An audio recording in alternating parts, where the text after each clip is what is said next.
নমস্কার বন্ধুরা, welcome back to live আড্ডা ফুটবল। তো বন্ধুরা, আরও একটা নতুন ভিডিওতে তোমাদের সকলকে স্বাগত জানাই। তো বন্ধুরা, ভিডিওটা শুরু করার আগে তোমাদের কাছে একটাই অনুরোধ, সেটা হচ্ছে যে আমাদের এই চ্যানেলে যারা প্রথমবার তারা কিন্তু অবশ্যই আমাদের এই চ্যানেলটাকে সাবস্ক্রাইব করে পাশে থাকা বেল আইকনটি অল করে রাখবে, যাতে সবার প্রথমে এরম খেলার আপডেট তোমাদের কাছে পৌঁছে যায়।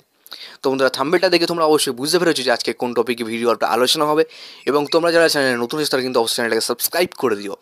তো বন্ধুরা, হ্যাঁ, তোমরা থাম্বনেলে যেটা দেখেছো এটা কিন্তু পুরোপুরি সত্যি, এবং আজকে এইটা নিয়ে পুনরাবৃত্তি আলোচনা করব।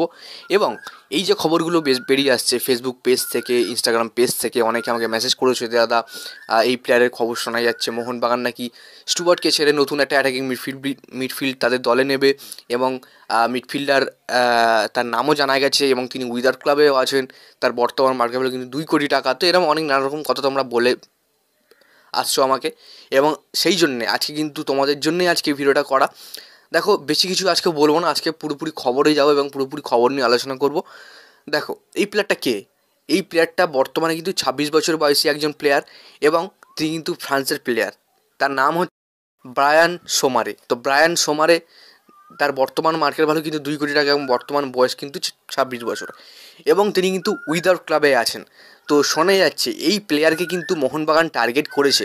বর্তমান মার্কেট ভ্যালু কিন্তু 2 কোটি টাকা।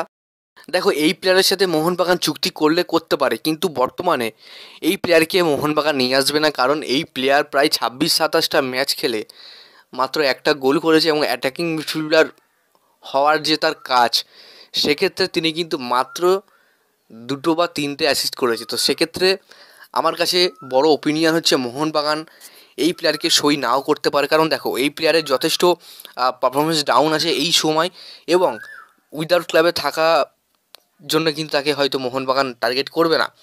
তো জানি না তোমরা কোথা থেকে খবরটা পেয়েছো, এবং কারা এসব খবরগুলো ছড়াচ্ছে যে মোহনবাগান তারা এই প্লেয়ারের সাথে কথাবার্তা চালাচ্ছে। এবং আমি তোমাদেরকে স্পষ্ট একটা কথা বলতে চাই, দেখো, বর্তমানে মোহনবাগানের সাথে লাস্ট ম্যাচ ছিল গ্রেগ স্টুয়ার্টের, এবং গ্রেগ স্টুয়ার্ট তিনি কিন্তু সামনের মরশুমে মোহনবাগান দল ছাড়ছেন, এটা কিন্তু কনফার্ম। পাশাপাশি অনেক জায়গা থেকে এই খবরগুলো বেরিয়ে আসছে যে মোহনবাগান স্টুয়ার্টকে ছেড়ে একটু কম বয়সী অ্যাটাকিং মিডফিল্ডারের ওপরে ঝুঁকছে। যেমন এই তোমাদের এক্ষুনি বললাম নামটা, ফ্রান্সের প্লেয়ার, 26 বছর বয়সী। হ্যাঁ, তো দেখো, এই মুহূর্তে মোহনবাগান চাইলেও কিন্তু মোহনবাগান নতুন প্লেয়ার সই করাতে পারে। তাদের কাছে টাকার কোনো অভাব নেই, কারণ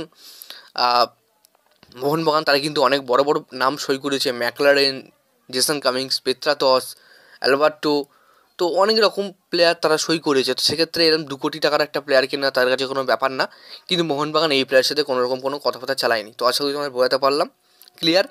তো যাই বন্ধুরা, ভিডিওটা আজকের জন্য এতটাই ছিল। ভিডিওটা ভালো লাইক করে দিও, চ্যানেলের প্রথমবারের জন্য হয়তো চ্যানেলটাকে সাবস্ক্রাইব করে পাশে থাকা বেল আইকনটি অল করে রেখো। ধন্যবাদ।